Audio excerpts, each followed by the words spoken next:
So my communication is in English. The title is The Challenges and Issues of Combating Hate Speech on Medias. The article examines the role of media in the dissemination of the discourse on indulgence and intolerance, and calls upon the responsibility of journalists faced to the intensity of hate speech in the Cameroonian context. So the objective is to show the close link that exists between words and violence, words and war. Thus, word games and tribal terrorism constitute a danger for living together. And therefore, our aim is to show that a journalist must maintain the principles of Republican conviviality, not fall into the trap. He ought not to fall into the trap of trivialization and incitement of violence resulting from hate speech. The definition of the hate speech has been given, the meaning of hate speech has been given since this morning. I will not insist on it again, but you can put in my mind that hate speech can be defined linguistically as a phenomenon that involves a delicate interaction between the intention to communicate and the communicate reception. That's one of the definitions that we can give to the hate speech. So the hate speech has been considered as a thorny and ambiguous concept because it is wide and easy to handle. It's not easy to handle. After giving the definition, the second point of my communication is entitled The Phenomenology and of Violence and Hated Speech in Cameroon Media. In a republic, I must remind that you should remind the media play a vital role in disseminating of the discourse of indulgence, tolerance, justice, and moderation. In the three missions, if the three missions of media boil down is to inform, educate, entertain, we can legitimately wonder why some journalists come to revive the glow of extremism and extremism of all kinds. The disregard to protection of the future generation is taking a bad beat in our country. And this is because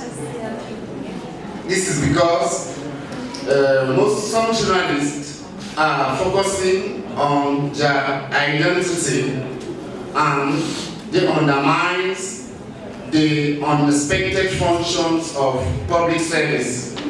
We can see that this instruction boils down to informing and instructing. In this logic, the objectivity to the information must be instruction. The instruct we have for television news sets is when the argumentative dimension no longer allows the journalist's rhetoric to escape manipulation or the later free will or commentary. If the presenter looks at him blankly at the camera, I, the viewer, feel watched. He is there, I see him, he speaks to me.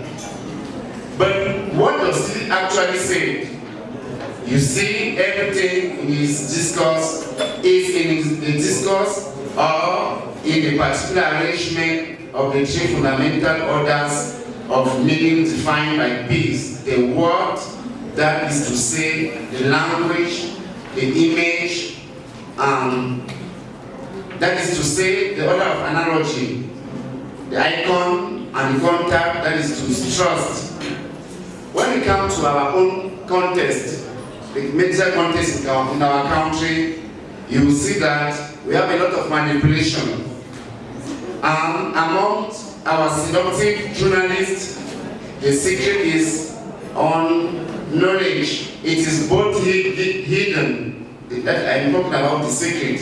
It's hidden and shown without intentional way.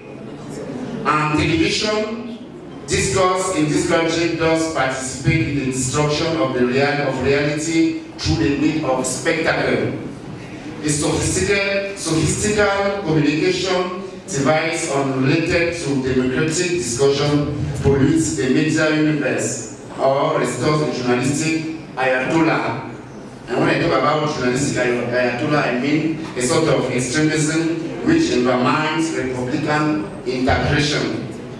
So, I can illustrate the situation in our country with some examples. You allow me to not give some names here, but how can we understand a journalist in his invective claim on a private television channel in 2018 that we are going to buy their village and dig up their dirt? You know easily from who I'm talking, I will not be quoting persons here. Let me repeat. How can a journalist in his invective claims on a private television channel in 2018 that, let me quote him, we are going to buy their village and dig up their grave or their dirt? Some commenters on his video on Facebook wrote this, let me quote again. I wonder why that television, let me not give the name, only has monster as journalist, and the name is given there, you can see on Facebook. Things is working with a bodyguard. You cannot be in the context and you believe that as a journalist you can be protected everywhere by journalists. We can multiply examples.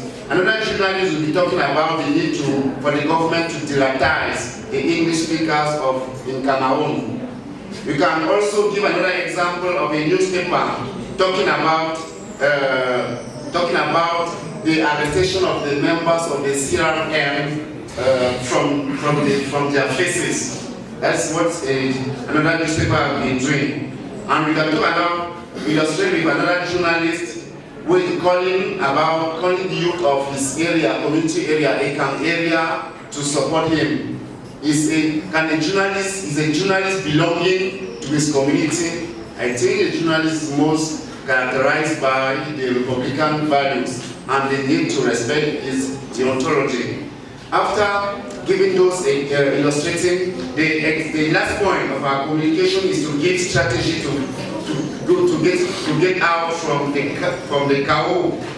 Since the problem is, we have analyzed the problem, I think the first thing we have to do, a journalist must do, is to create a climate of prejudice and enters and avoid. We absolutely need to get out from the register of violence, because violence is becoming rampant in our society. So we need to emphasize in the training of journalists, and I strongly believe that journalists we should extend their training. When a journalist just get from ESTEC and other schools with a baccalaureate or the degree, that is not sufficient. It's not having enough culture to fight against extremism and to understand the values of the Republic. Another solution is judicial. We believe very strictly that urgently necessary to be strengthen the powers of the National Communication Council. So the solution brought by the National Communication Council are problematic, and we also emphasize on the need of education, the choice of reason, and rigorous training of journalists. We cannot give all the measures, but we have underlined, we have proposed 10 measures to fight against hate speech in our country. So, to summarize, to escape to the extremism and poor journalists who resort to verbal denigration in their fellow citizens by amplifying what I can call tribe phobia a lot still have to be done in our country. Thank you for understanding my observation.